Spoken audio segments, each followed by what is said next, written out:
Mark. Hey, he's, didn't he's, scare me that he's time. too tired to be surprised. um, we are now in a pretty new kind of like a mini event within the Superman titles. It is Ooh. all leading up to the big absolute power, but this is the House of Brainiac, and we're going to talk about it right after this.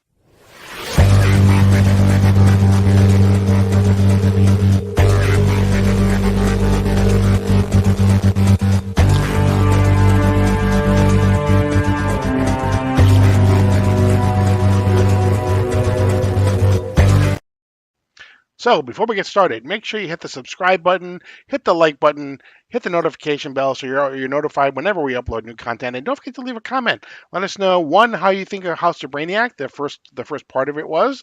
Are you excited for the rest of the this little mini event as it leads into Absolute Power or what? So House of Brainiac. It was teased. Wait, exactly. I love the way they're doing like the little silver Superman logos, things like that. They're not doing like the flat. They're doing like they did it with gold on one time. Like the Superman has like this shiny type of a thing to it, Yeah, almost a sheen to yeah. it. So I'm just liking these openings like that. yeah, We'll yeah, have to talk about that when we get to it. yeah. That was very DC didn't do it for the longest time, but that's very much an indie type thing. Like Remember, Boom did you Studios read did it. we only find them when they're dead? Did you read that one? They always Uh, had like you would start reading it right, and you get like 4, 5, 6 pages in, sometimes even farther, and then like something will happen. Whatever's going to happen for that issue will happen. You turn the page, and it's just a 2 page splash of like the yep, title, and you're like, yep, oh my god! exactly. It makes it feel cinematic. You're like, oh, we've arrived. Like It really you does, got to and that's why, like, I think the first book that did it in DC was Nice House on the Lake. might have Um, been. and it was very much, and it was also very much felt like an indie title because all the ads were at the back. It was like, and it had that splash page and everything. So, Mhm. like I said, the indies were very big on doing that. So, but and by the way, I'm psyched to see the little triangles back, Yeah. trying on the front cover. So this is part one of the House of Brainiac. It is a 3 month crossover between Action Comics and Superman, but it also will have some tie-ins to Green Lantern. It'll have some tie-ins to Power Girl, and it also will have its own special, the House of Brainiac special, as well, coming up at the end of the month. So we got that coming up. But Ah, Power Girl tie-in. yeah, Boo. yeah, exactly. Um, and That you would know have what? fun. You don't really need necessarily to read the Green Lantern tie-in. Although, if you Yeah, like you Guy do. Gardner and the You do. Lobo thing is really kind of, I guess probably more. I haven't really don't know what's happened in Power Girl, but it's the seems like the Lobo and the Guy Gardner thing is going to happen exclusively in the Green Lantern backup. That So started this week as well. right, exactly. Yep, Are we yep. talking that today? No, but Yeah. we'll get to it eventually, probably, because I think Okay. there are some skip weeks. So what we can probably do is on the skip week, we can cover the tie-ins. So Got you. Because it yeah, does say on there, I didn't even notice it when I read it. It does hmm say House also of Brainiac. featuring House of Brainiac. Yeah. Yeah, and you know what? Anytime you can get Kevin McGuire on art is like it's definitely worth it. So but we'll talk about that some other time. Okay. So um, this was actually kind of teased, actually, I think, in the Superman annual for last year, right? Yes. That was when we first saw Lobo, so that the Lobo and Brainiac would somehow be connected somewhere in the Yeah, Superman we saw universe. that teaser page with Brainiac when he had the Doomsday dogs next Hmm. to him. Is that Yep. right? That's what it was. We're Yeah. like, yo, are those Doomsday dogs? Yeah, and that was when we first learned that Brainiac also has all these Zarnians that we thought Hmm. Lobo was the last one, but now he has all of these Zarnians that are there as well. So Army of them. exactly, an army. Um, so I don't know if you wanna go through the story. You're much better at this than I am, but Sure. we'll start So off with Brainiac. we kick this issue off with first off it's Rafa, how you say it, Rafa Sandoval. Rafa Sandoval. Yep. Like two thumbs way up for the art. Hmm. Wow. Right. Wow. Like yeah, wow, because this is Action Comic. So it was John Timms for the past few issues, which I already missed, by the way. But we start off with a shot of space. We see a Brainiac ship, which they always look familiar but different Mhm. drawn every time. A giant metal skeleton with tentacles floating towards you. saying the universe has revealed itself to me. I know all there is to know, and yet something is missing. And that's the big intro. Then cuts to Lois. Hmm. Girls just want to have fun kind of montage with her bouncing around the day in Metropolis. She has the day off, hasn't had the day off in forever. They spend this moment just to kind of show the readers that are joining on or jumping in at this point, which is a great jump on point, all the different characters. You get a panel with, and they name each character and what they're doing and kind of where they're at, like Steel and Power Girl and Perry and Bobo and just literally everyone in the who's present in these titles. As she's making her way, dancing, listening to music to Central Park to meet Jimmy and his girlfriend, the Silver Banshee, and they wait for Clark to get there. Of course, he's late. And why is he late? Because we need a 2-page splash. And my God, it is beautiful. Like every time I pick up Action Comics, I'm like, oh, a new artist, boo. I was so happy with the last artist. And then you get stuff like this. You're like, yo, like Allstate, we're in good hands. So like this page was absolutely beautiful. Why is he late? He has his own morning workout. But you see him do his little Superman thing, fly by places, say hey to people on his way to get to the park. And as soon as he gets to the park to meet up with them, he just immediately looks at Lois and she's like, what? He goes, get to safety now. Hmm. You're like, what the heck? And you turn the page and the sky is falling. Just Zarnians and robots are just raining down on Metropolis. Hmm. And from there we get that intro page. And that's how it intros. Right. And just a couple of things is on the you mentioned the cover. This is Yeah. one half of a dual cover. The other half will be on the Superman next week. This Yeah. or You don't have to that'll come wait out long. It's tomorrow. coming. Yeah, Exactly, it's it'll come coming. out tomorrow for you. So, and this also, both of them, both the action cut, this one and the Superman one, also comes in a foil version if you're able to find that as well. So you can do that. One thing I did notice also is if you notice as Superman first gets to the park where it's yoga.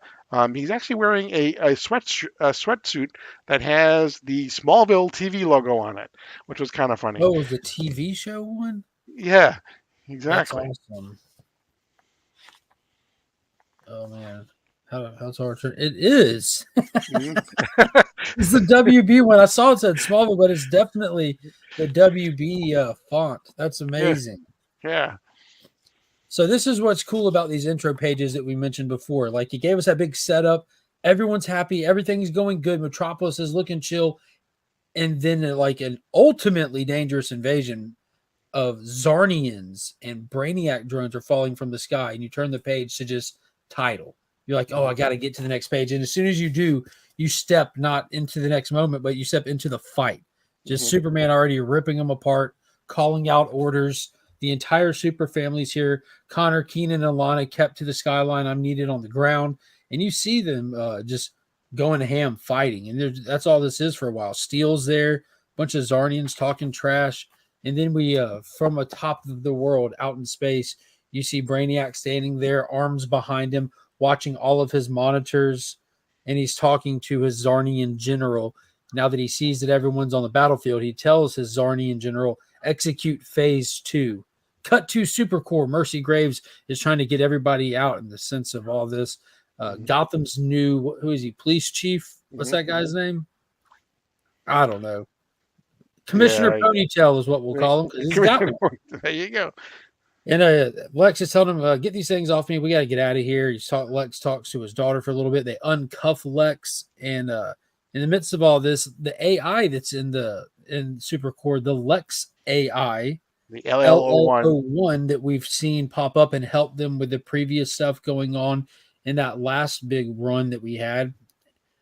It reveals itself to not be a Lex implanted AI. Lex says, what is that? And they're like, it's LL01. He's like, I've never done anything this stupid, which is clearly something he would do. First Right. off, it's clearly a very Right. Lex thing to Right. do, but it skirts in and out of focus and turns out that it's Brainiac AI that's Right. been watching, helping, and pretty much keeping them safe so he can get there. And Lex has some words with Brainiac, and Brainiac ain't really being as forthcoming as Lex wants. Cut back to the battle. It's made it to Supercorps. We don't have to go far. The Zarnians crash in. Mercy starts fighting with a really cool robotic arm. Keep in mind, Mercy is super powered ever since the Lazarus planet, and she's a tough cookie.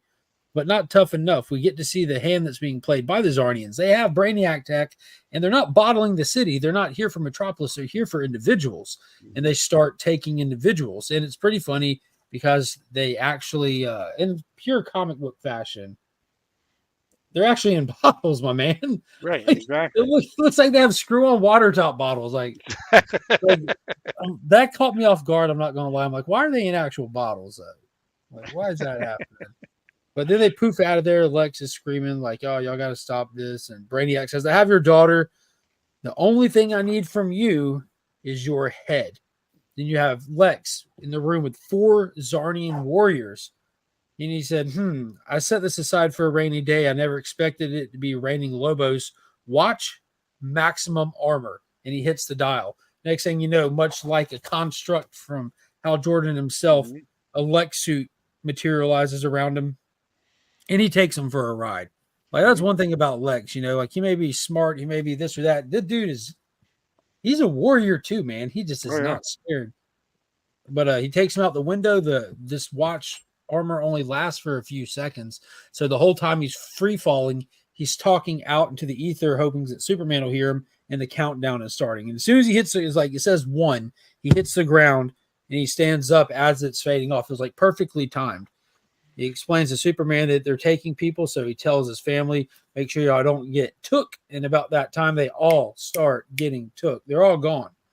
All of them. Lois, Keenan, Connor, Kara, the Zornians all wrap him up, hold Superman down as they're about to take him too, and that's when backup arrives. Silver Banshee comes in, vocal pipes going, breaks him free just in time to get taken as well.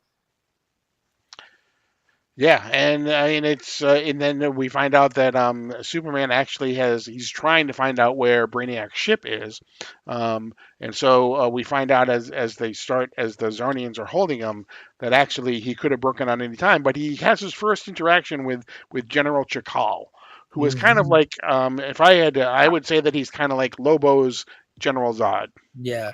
you know. So yeah, the Silver Banshee gets taken, and that's when he realizes like he needs to find the ship, and he gets grabbed by a couple of other Zarnians, and they're holding him down as General Trakal comes up to him and starts monologuing, talking about even on Zarnia, we'd heard about how your home world was the planet of peace and prosperity with the best technology in the universe, but it still went boom, didn't it? It must be scary to think you could lose another home. And Soup lights him up with the eye lasers. He doesn't even move. He just responds by saying, "Dang, I like that vest." And Chakal takes his vest off. And they refer to Lobo as a geekoid, which like I just want to mention that to Paul. Like that was very interesting to me. That caught my attention because Lobo has gone fisticuffs with Superman numerous times. Oh yeah, absolutely. Lobo is like an alpha level character. Like he's tough, and these people are talking down about him. And when you think about it, he is just like a wild card, this, that, and the other. So I think that these people could hold like a huge threat level. But before Chakal can do anything, Brainiac pipes back in and says, "We are all out of time. Pull the trigger. We've overstayed our welcome. Superman's backup will arrive. We leave in 10 seconds." And that's when Superman just pulls loose and he is about to go for Chakal. And then Chakal goes to shoot him with the teleporter, and Lex jumps in, saves Superman from getting taken by Brainiac, looks at him and says, "You are the only person who can save us now." Hmm. So Soups goes flying around looking for the ship. It teleports out of orbit. He goes and finds Lois, hugs her, and he says, Lobo. Like he just says Lobo's name very angrily with his eyes flaring off red. So he wants to go find Lobo, is where we're going with the next issue. But we cut to Brainiac in the last page. It says Superman will come for us now, and we will be ready. And this was a huge reveal. I did not see this coming. Hmm. Yo, like all the Brainiacs from the era are present. Hmm. Yeah. Like what? Yep, we get the one with the tentacles. You know, we get the more exactly. Yep, and the Lab back coat there one? is the one from the. It almost seems like it's the one from the Alan Moore, Mm-hmm. whatever happened to the Man of Tomorrow, type thing, right? In the back there with the purple Yeah, top, the dome. right? The Yep, dome. yep. You got Um, like the Ming the Merciless looking one with the yeah, goatee.